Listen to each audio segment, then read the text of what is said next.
What is going on, everybody? I am your host, Israel Rivera, here with my main man, Christian Simpson from the Daily Blitz blog and Monday Evening Quarterback, here with another edition of College Football Showdown coming to you live here.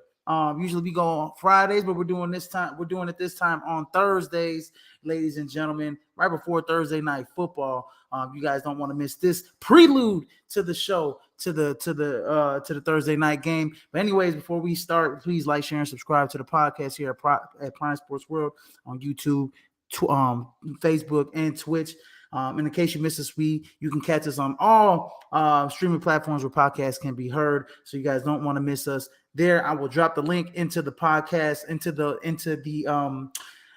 streaming platforms here soon, along with Christian's link on the Daily Blitz. But what's going on, Christian? How are you doing tonight, sir? Man, I'm good, brother. How you feeling? It's week 6 of college football. I know we got the Thursday night game going on right now between the Bears and Commanders. Man, I'm just loving all this football that you and I have been able to talk this year. Izzy, I actually said something the other day on the Prime when we were doing the NFL picks. I said on Monday evening quarterback, Matt James has been on Monday evening quarterback. And of course, our boy TJ Hopkins has been on Monday evening quarterback. There's one person who hasn't come to the chapel that is MEQ. You know who I'm talking about. Oh yeah, no, that's me. I got to make an appearance, man. You know what? Yeah, You know what? Next week I'll make an appearance. Everybody, look, I'll keep it to you, Christian. I'm a busy man. You gotta send me the link. You gotta send me the phone number or whatever the case is. You know. Look, I need family to come on the show, man. That's all I need, brother. I'm definitely down to come on. I will definitely come on next week whenever you show. Y'all gonna catch me on Monday evening quarterback next week, ladies and gentlemen. I can't wait for that, man. It's week 6 of college football. And it was actually a pretty entertaining week 5, and I can't wait to break it down and discuss it with you. Absolutely, very entertaining week 5, and we got a lot to untackle here. We got a lot to tackle here for week 6. But starting off the show, man, with the somber news, man. Chicago legend Dick Butkus, Chicago Bears legend, a Chicago legend in general. Dick Butkus passed away at the age of 80 today. Very sudden news, particularly with the fact that we just saw him a few weeks ago, in Chicago, for the Bears Packers, right? Born in Chicago, product of CVS High School. Shout out to CVS High School on the South Side there. Played there in the early 60s. I think he's like class of 61. Went to the University of Illinois. This guy was a Dick Butkus was a Chicago legend all in all. That's why I say grew up a Chicago Bears fan, played for the Chicago Bears, went to the University of Illinois, played his high school football in Chicago, was drafted 3rd overall, 2-time NFL Defensive Player of the Year, 5-time first team All-Pro, 3-time second team All-Pro, 8-time Pro Bowler, College Football Hall of Fame, and a Pro Football Hall of Famer. Dick Butkus passes on. My condolences go out to his family and his wife of 60 years. My condolences go out to the whole Dick Butkus family and the NFL family for losing a true legend, one of the greatest Chicago Bears to ever don a uniform, one of the greatest middle linebackers of all time in NFL history. Christian, thoughts?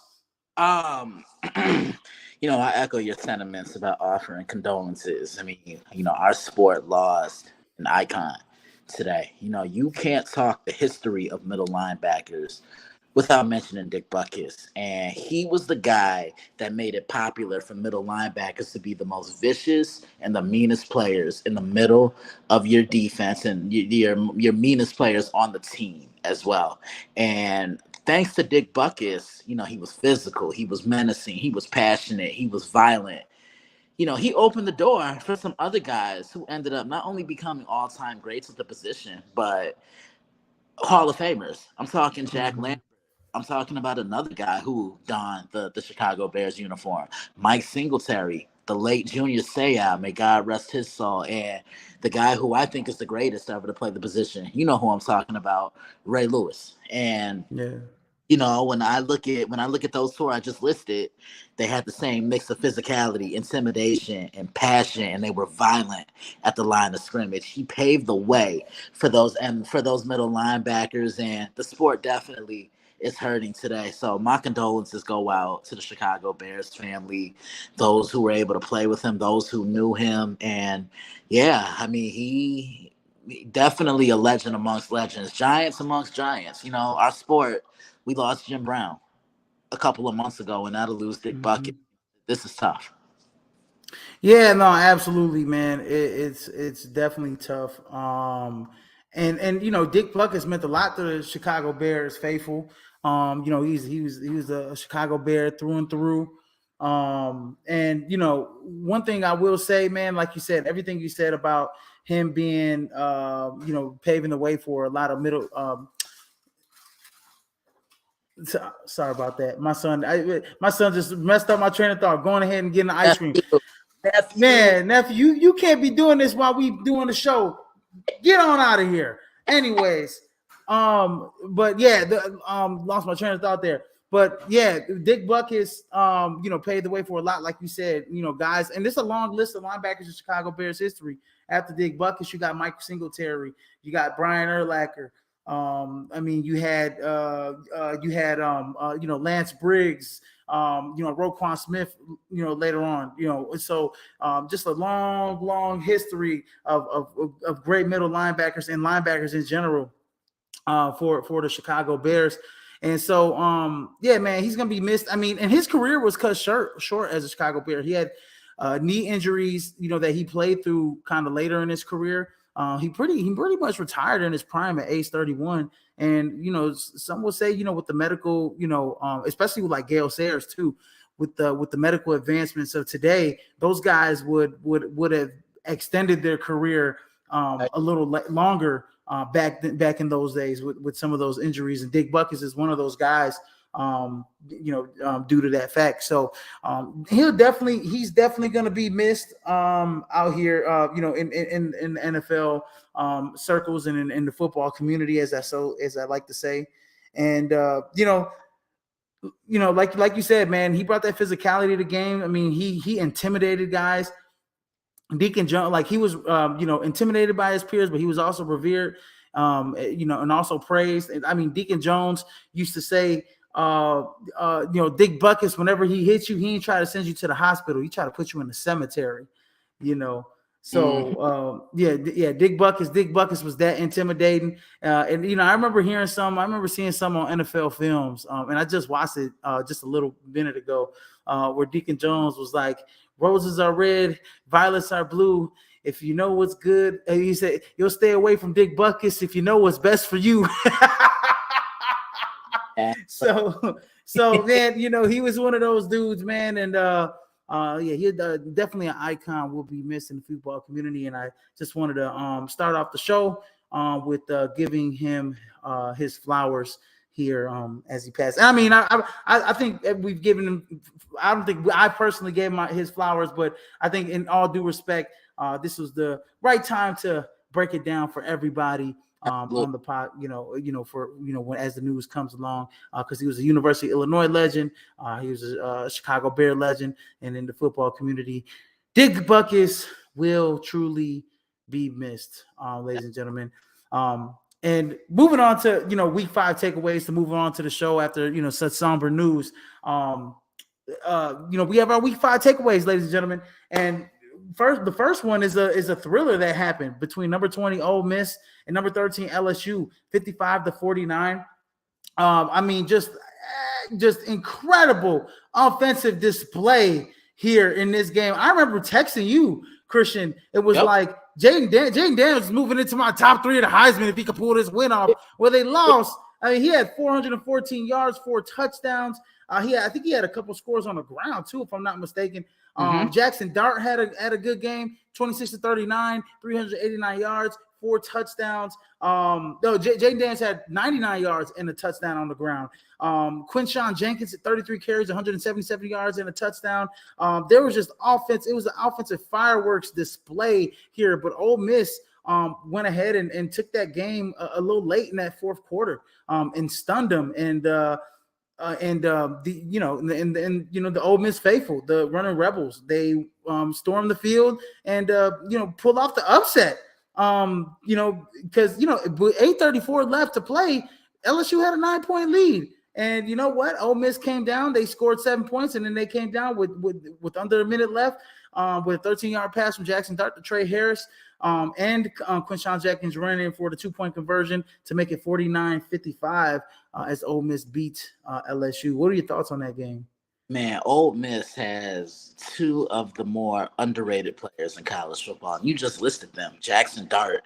I mean, this kid can fling the football. This kid can throw the ball, and he can spread the ball out. And if you're open, he's gonna get it to you. It's not like he necessarily has a true number one option. And then Quinshawn Judkins, just a hard downhill runner, physical, wants to run through you, doesn't want to cut on a dime. He wants to lower that shoulder, and he wants to plow through you. I just think LSU ran out of gas. And what do I always tell you?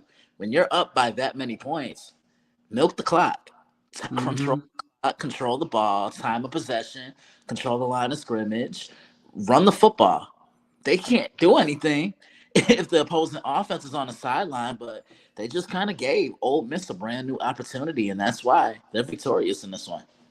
Yeah, absolutely, man. You mentioned Quinshawn Jenkins. I mentioned him early on in this year. As a true freshman, over 1,500 yards, 16 touchdowns. I mean, he's having. I don't think he's going to hit those numbers. I think he'll hit 20 touchdowns. I don't think he'll hit those rushing numbers because I think guys are stacking the box. They got tape on him, but yeah, Quinshawn Jenkins, man, one of the better young running backs in college football. And I expect him to be playing on Sundays when it's all said and done.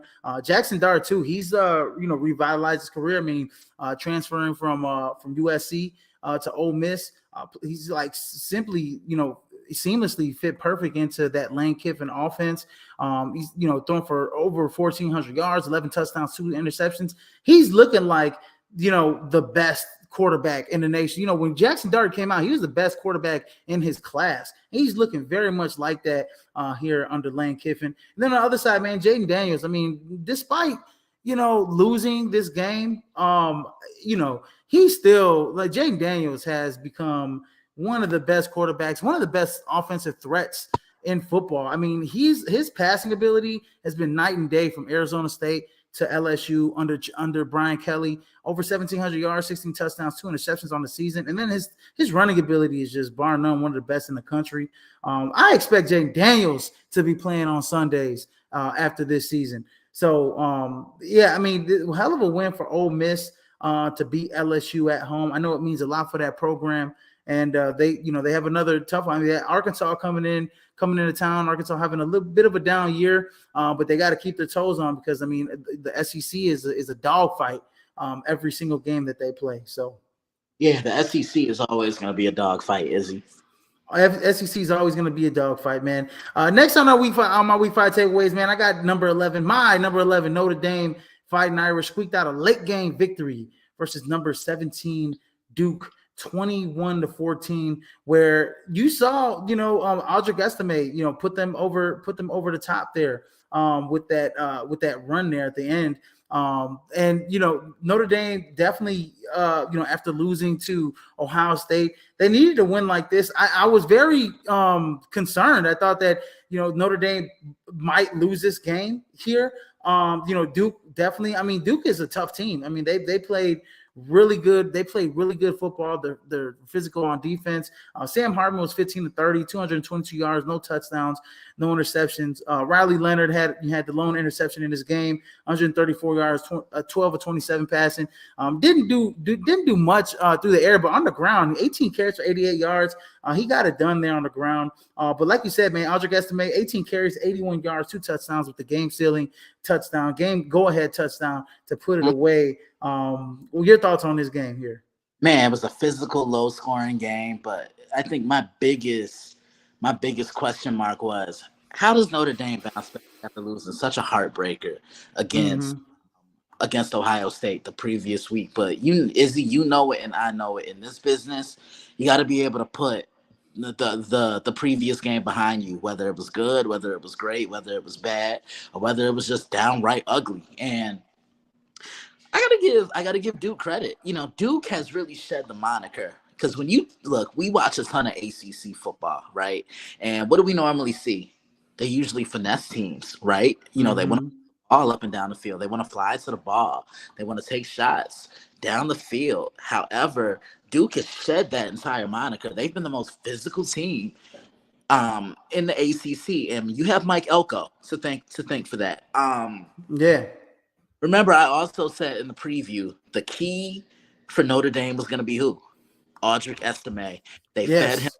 off when it mattered most, something they didn't do against Ohio State, and that's why they walked away with a bounce back victory. I also think this is a mentally tough win for Marcus Freeman and his boys. You know, I think this is going to give them some motivation moving forward.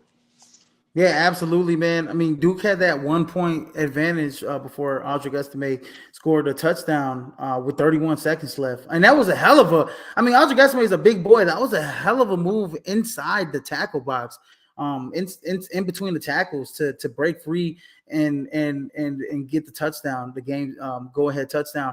And you know, he, like I said, man, he's probably out of all the running backs in the nation. I know he may not be the most talented, but I think he's been the most impressive out of everybody in the nation. So, you know, I kudos to Notre Dame bouncing back. They could have easily, I mean, if they, you know, you could see that they were kind of fluttering a little bit in this game. You know, maybe it was, you know, the loss to Ohio State kind of got them off the rhythm a little bit, but you know, they bounced back in a big way, beating a tough Duke team.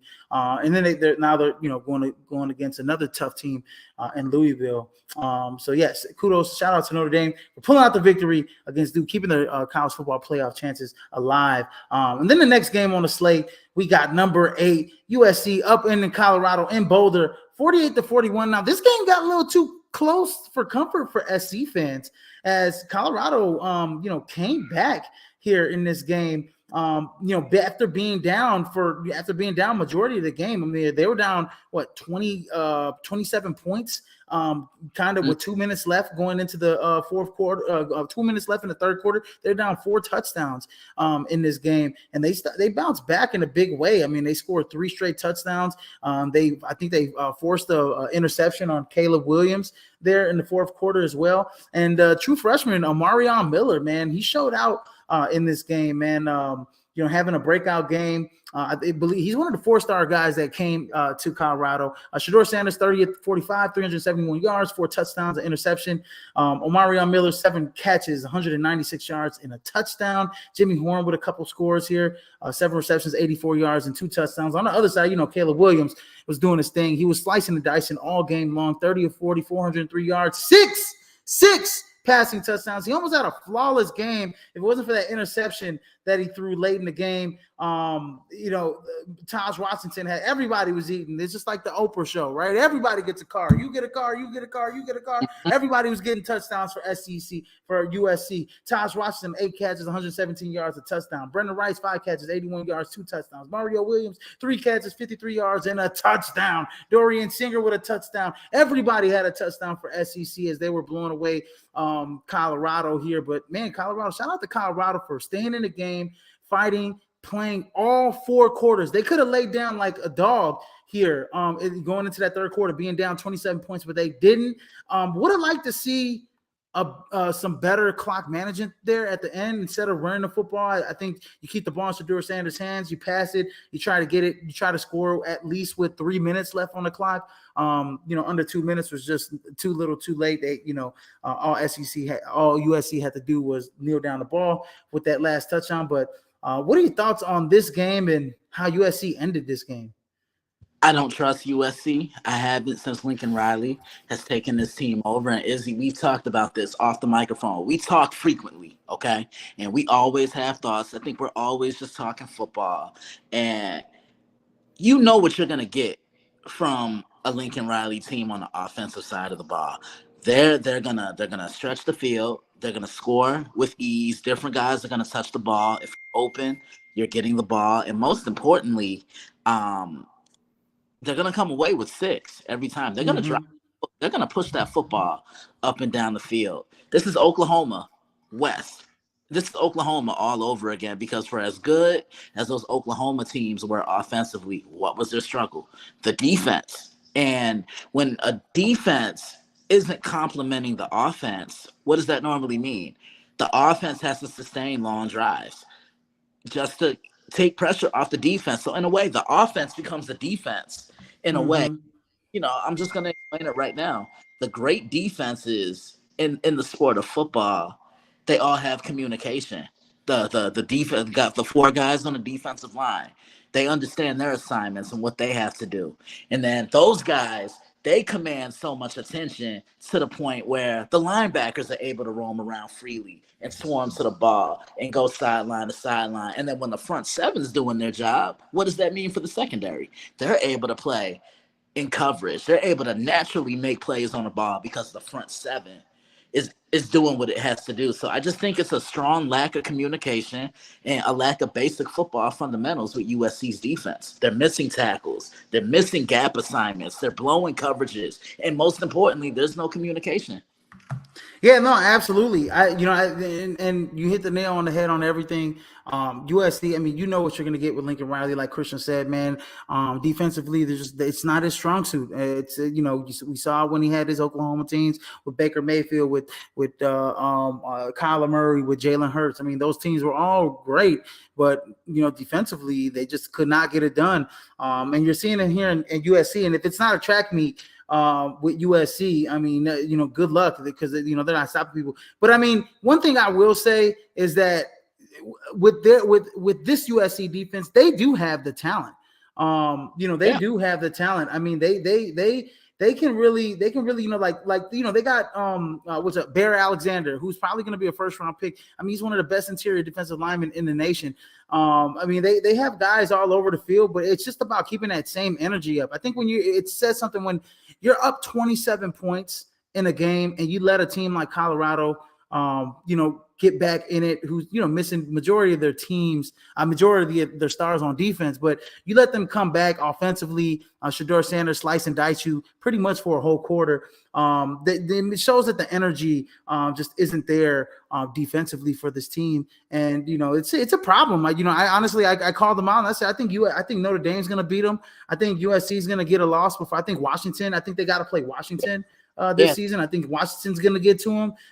If sure as hell, if they play like that, I mean, they're not going to beat any of those teams. I don't think they're going to beat Notre Dame. I don't think they beat Washington. I don't think they're going to beat Oregon and Eugene. You know what I mean? It's just the defense has to play with energy for 4 quarters. They play with energy for 3.5 quarters, but not for whole 4 quarters. And to be a national champion, you have to play defense for all 4 quarters and keep that same energy for all 4 quarters. I feel like the offense got a little complacent in the end, but that's from being up 27 points, right? I mean, I would have liked to see them put their foot on the neck, right? Just like Oregon did in Eugene, right? Oregon was like, man, we ain't letting this team come back. Like we're gonna smash them for all 4 quarters. And I would have liked to see that from USC. But kudos to Deion, to Coach Prime for keeping his guys' head in the game, for keeping them in the game. He took this away as a moral victory. Like, hey man, I mean, we took one of the best teams in the nation to the wire in a way. And if we would have had some of our star guys, maybe it would have been a different story. So kudos to Colorado. I'm gonna just start, since we always putting Colorado up in here, man, I'm gonna start saying what's new at CU. I'm gonna start putting a new section up in here. Because, I mean, this is the 3rd week in a row. I haven't talked about Colorado pretty much since we started the season. I talked about Colorado from the get-go. So they're definitely a hot topic. Also say that there was one thing I wanted to bring up. One of my biggest takeaways. The 2-time national dependent champion, right? Georgia. They got a scare last weekend. Yes. Auburn ran that football on Georgia, but Georgia was able to turn on the championship pedigree when it mattered most, and they got the ball to who? Brock Bowers. He's their best player. It goes through him. But let me admit to you, man, they They looked a little vulnerable. They looked a tad bit vulnerable, man. They did, man. In that game, man, Carson Beck, 23 of 33, 313 yards, a touchdown. You're right, Brock Bowers, 8 catches, 157 yards, a touchdown. He had big plays, definitely down the stretch for them. I believe didn't he score? Did he score the go-ahead touchdown for them? If I'm not mistaken. Yeah, Brock Bowers scored the go-ahead 40-yard touchdown for them. It was tied up with 2 minutes and 52 seconds left. So you're right. I mean, they did get a scare last week. And they got a tough game this week against Kentucky. I mean, wait to break that. Kentucky can ball out, man. Kentucky could ball out, man. So don't sleep on them. I mean, we predicted the upset last week that Kentucky would beat Florida last week. So yeah, I think that Georgia does have a little kink in their armor.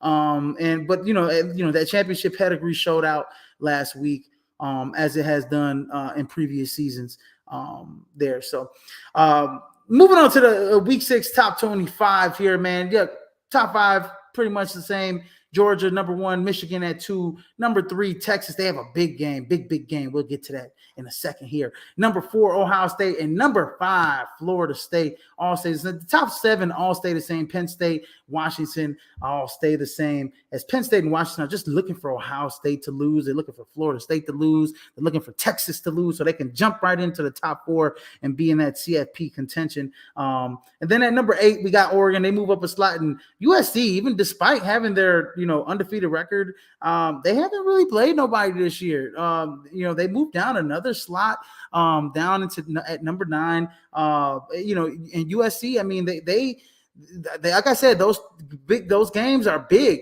right? Washington, Oregon, Utah.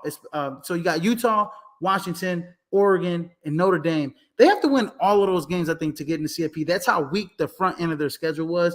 I think if they can win all those games, I think they get into the CFP easily. Along with winning the Pac-12 championship. And then around the top 10, we got Notre Dame here moving up a slot as they face number top 25 Louisville this week. And then we got Alabama moving up a slot. I mean, Alabama's looking like, when we talk about one-loss teams in the nation, best one-loss teams in the nation, we got to say Notre Dame. We got to say Alabama. We got to say Oregon State. We got to say Ole Miss now, right? Ole Miss is one of the best one-loss teams in the nation as well. Alabama definitely moving up. They got a tough game in College Station this week. We'll get to that as well. Number 12, Oklahoma moves up a couple slots. Number 13, we got Washington, moves up 3 slots. 14, North Carolina moving up a slot. Oregon State moves up 4 slots after beating Utah last week, moving up to number 15. Number 16, we got Ole Miss moving up 4 slots with the big win against LSU. And number 17, we got Miami, the Canes, man. They're just sneaky, moving up to 4-0, ranked 17th in the nation.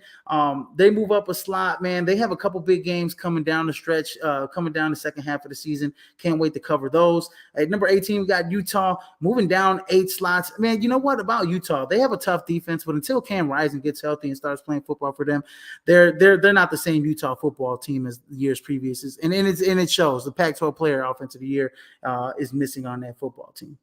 I agree. I mean, it's crazy how one guy can come in and make all the difference. You get what I'm saying? But Cam is the reason why this team has been able to win back-to-back Pac-12 titles. And again, like I said, one guy just makes all the difference.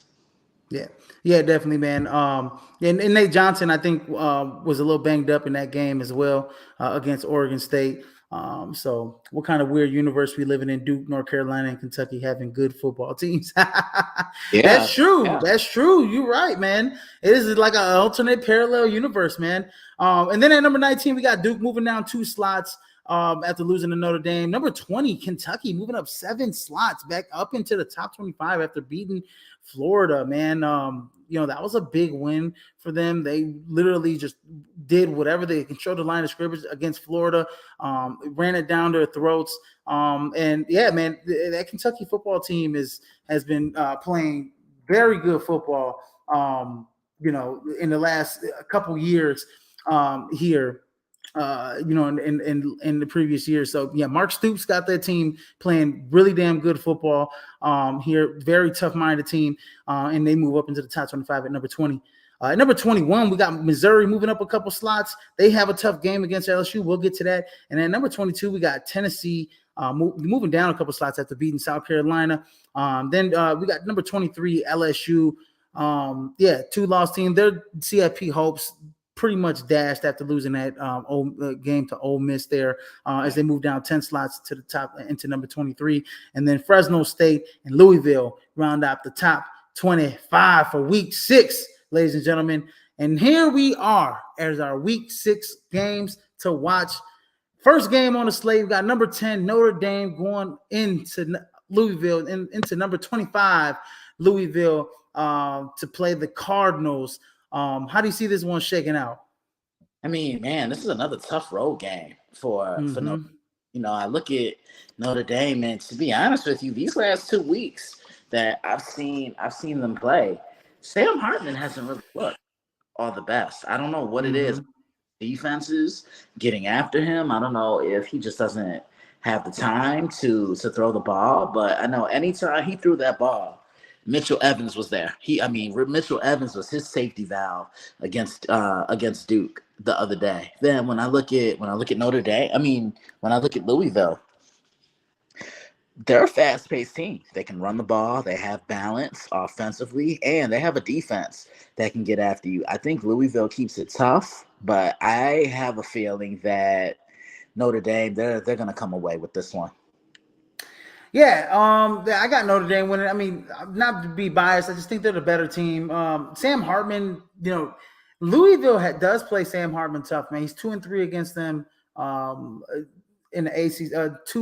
I think not 2-3. He's 2 for 3 against them against Louisville. Last year, he lost to them 48-21. Got picked off 3 times by this very same defense. But right now he's on a streak. He's got a school record, 14 touchdowns without an interception. One guy that I am going to say that's a game changer is Audric Estime, the nation's leader in rushing with 672 yards, 7 touchdowns. I think he inputs his his game on Louisville, and I think Notre Dame squeaks out. It's going to be a tough game, though. I think another tough one like against Duke, like they had. I think it'll be a 1-score game, but I got Notre Dame coming out of that game victorious. Next game we got on the slide, number 23, LSU going into number 21, Missouri, after coming off a tough loss to Ole Miss. How do you see LSU bouncing back? Do they bounce back against Missouri in Missouri? That's going to be tough. I think Missouri wins this one. I like what I'm seeing from Missouri because they can move that ball up the field. And it just seems like LSU, they kind of lost that consistency on the side of the ball. And that's what I think is going to end up costing them again. Yeah, no, absolutely, man. I will say this, man. Missouri's quarterback, Brady Cook, man, he's been on fire this year, man. He's been playing like at a very high level. I think he broke the SEC record for consecutive pass attempts without an interception.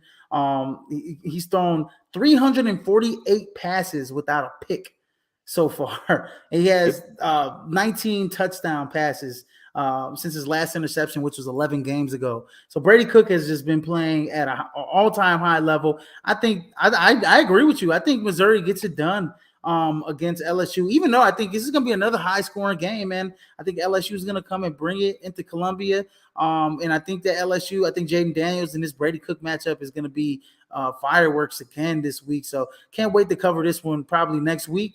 But I'm gonna take Missouri to win this game and knock off LSU. Unfortunately, but if LSU wins, I mean, hey man, it might set them up to be probably the best two-loss team in the nation. But I definitely got Missouri winning this football game. Next game on the slate, we got number 11 Alabama going into College Station to play Texas A&M. And I got this on the slate just because of the fact that look. Texas A&M 4-1, same record as Alabama. For some of the success that Texas A&M has had, this kind of feels like a game that Jimbo Fisher needs to win to keep his job. Yeah, because I gotta admit, I think that in my opinion. here's the thing. Jimbo was hired to elevate this program. And to be honest with you, I haven't seen any type of elevation, Izzy. I mean, I thought when he was at Florida State, he was one of the 3 or 4 best coaches in college football. I mean, that 2013 Florida State team is one of the best I've ever seen. Jameis Winston, Kelvin Benjamin, just all the playmakers they had on the defensive side of the ball, right? But their best season that Texas A&M had was in 2020 when they were pretty much on the outside looking in of the playoffs. Now, it's been a struggle for them, but they always seem to get up for Alabama. Why that is, I don't know, and they always play them tough, especially at Kyle Field.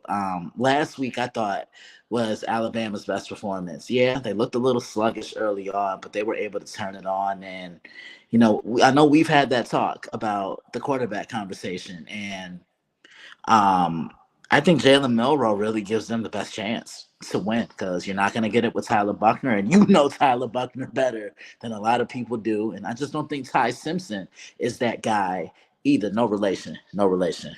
Now would you I want to say, how do I say this? Okay.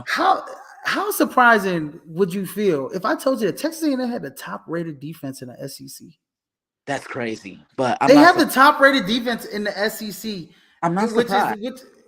Which is only allowing 96.2 rushing yards a game with 1 touchdown on the ground. And we all know that this defensive front seven, especially this defensive line, is highly, highly recruited. 5 stars across the board, led by Edgerrin Cooper and Shamar Turner.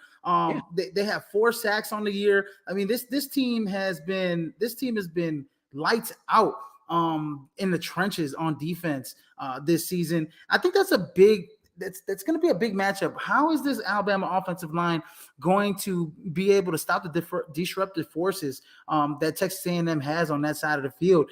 We saw that Jalen Milroe, ever since he got benched, he's been pretty much playing decent football. I mean, he's completed 27 to 33 passes over the past 2 games, 389 yards, 1 touchdown, 1 interception. He also has a 53-yard touchdown run that he had against Mississippi State last week. But Nick Saban is 29-3 against teams that are run by his former assistants, including 5-1 against Jimbo Fisher. So, I'm watching Anaya Smith in this game. I think he's going to be a major key for Texas A&M, man. I know he missed that game last year. He said it's personal this year. He's looking to get on the field. I like Alabama in this one. I don't trust Texas A&M in this situation. I've seen Alabama in too many of these situations, and I think they're going to make a statement. I think they're going to win. It's going to be a close game, and this, to me, the SEC West is on the line here in this game. I previewed this one on Tuesday, and I had Alabama winning this one. Have Alabama win this one? Yeah, I'm actually going to go with Texas A&M. This is actually the upset of the week here for me. I'll even say it out early. Upset of the week. I got Texas A&M in College Station beating Alabama. I just think this defense is for real. This defense is, this is what you recruited. That you had the back-to-back top recruiting classes for. At Texas A&M, and it's starting to show this year with a front seven, with a dominant front seven.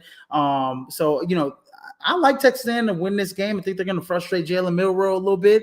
I think it's going to be a low-scoring game, but I got Texas A&M pulling out a victory over Alabama.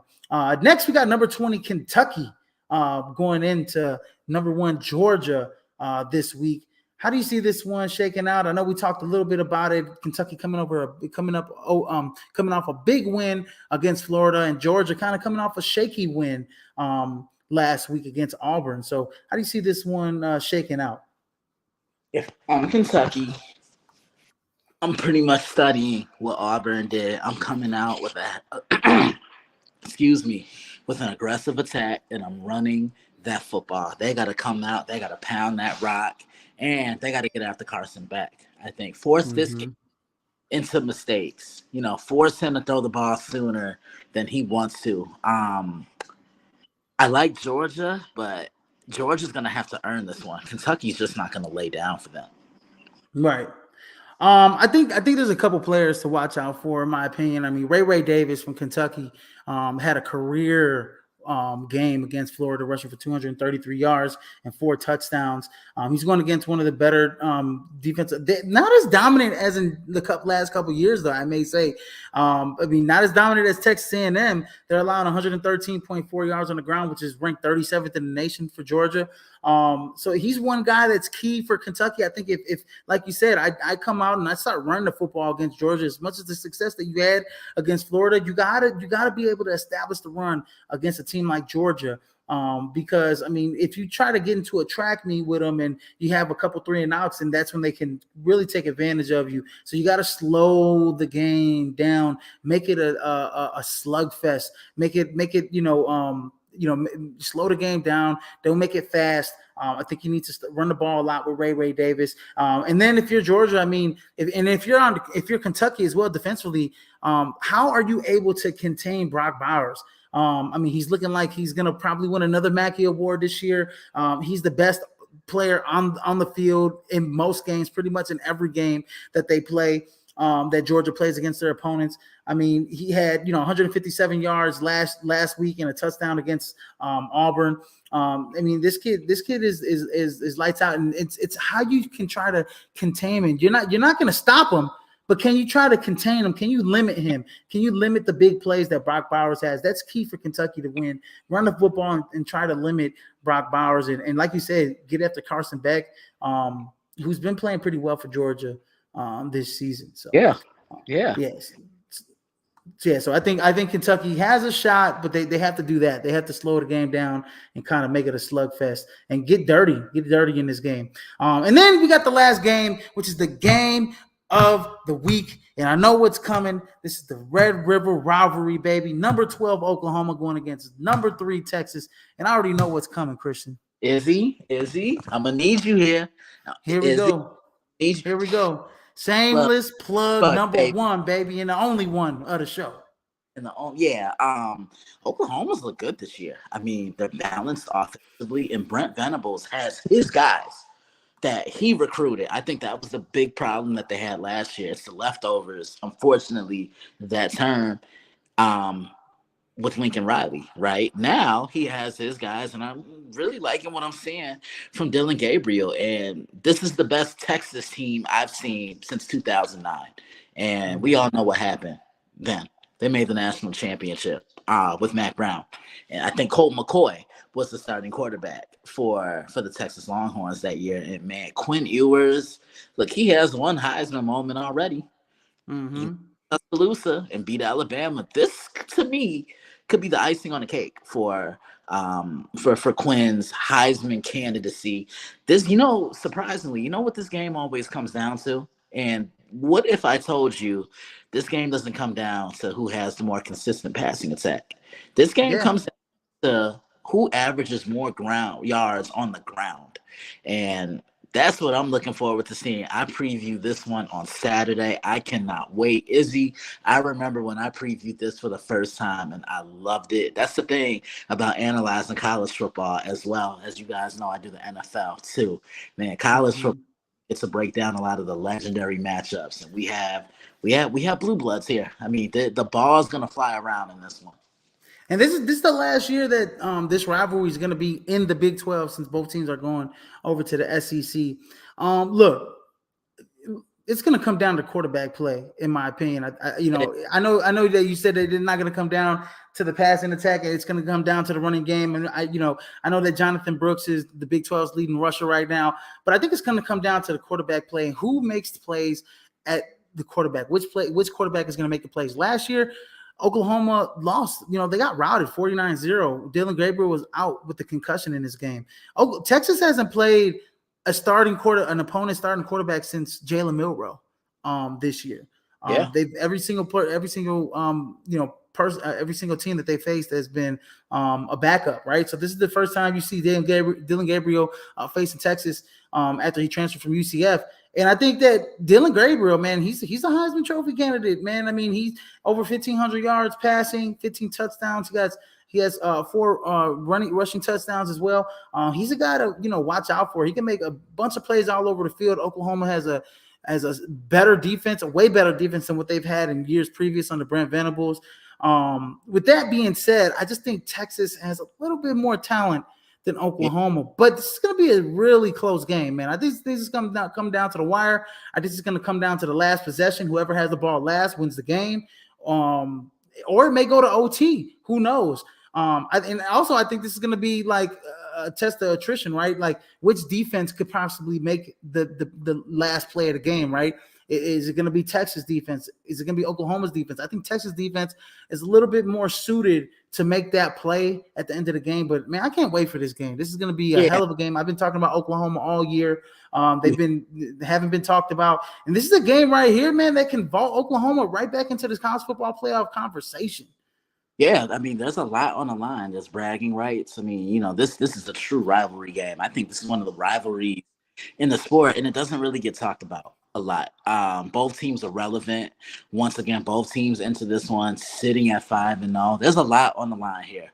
I think this is a statement win for either coach. I mean, I think this will be Brent's biggest win since taking over in Norman, and Steve already has that statement win against Nick Saban in Alabama, and I think, he has a chance to get another one. Look, I'll say this. If Stark wins this game, I think he becomes the front runner for Coach of the Year, Izzy. Absolutely.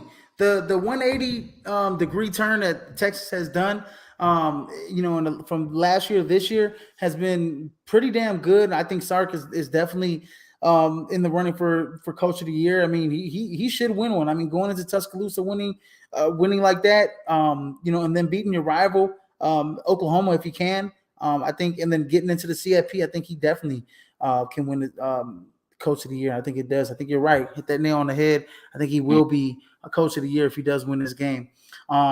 Moving on to the Heisman rankings, man. Pretty much just a couple slots, kind of moved up and down here. Got Caleb Williams, Michael Penix still at the top. Bo Nix at the 3rd spot. Quinn Ewers moves from one of the dark horses into the 4th spot. I still got Sam Hartman there at number 5, with Jordan Travis moving down into the dark horse spot after having a bye week. And then Jaden Daniels moving into the Heisman dark horse rankings with the performance that he had against Ole Miss.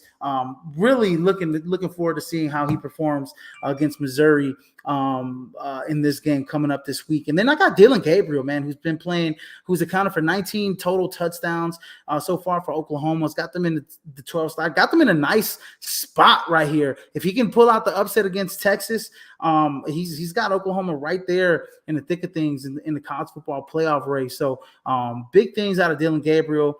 He can very much fall his way into the top 5 depending on the performance he has against Texas. But these are the Heisman rankings for this week, for week 6. Ladies and gentlemen, you guys let me know who you got as your Heisman rankings down there in the comment section. But anyways, Christian, that has been a wrap for College Football Showdown. Ladies and gentlemen, please like, share, and subscribe to the podcast here at Prime Sports World on Facebook, YouTube, and Twitch. And in case you missed us, you can catch us on all streaming platforms where podcasts can be heard. That's Apple, Amazon, iHeartRadio, Spotify, and Samsung Podcast, ladies and gentlemen. So you can catch us even if you missed this live feed. Like I said, as Prime Sports World keeps you guys locked in here, bringing the heat 363 degrees around the axis, ladies and gentlemen. But yes, I am your host, Israel Rivera, and that is my man, Christian Simpson from the Daily Blitz.blog and Monday Evening Quarterback, ladies and gentlemen. And like I always like to say, man, before I leave out, before we catch these Chicago Bears who are up 10-0 here in Thursday Night Football, in case I missed you, man, hey, good afternoon, good evening, and good night, ladies and gentlemen. How do I always like to end it, Izzy? Holla at your boy. Yes, sir. Sayonara, suckers. Peace out. And you'll catch David and TJ here on the crossover tomorrow. So you guys don't want to miss that content as well as they bring their conference previews tomorrow here. But it's been a wrap, ladies and gentlemen. Peace out. See you guys another time. Peace out, Christian. Have a good night. And y'all stay safe and enjoy that Thursday Night Football, ladies and gentlemen. Peace. Yep.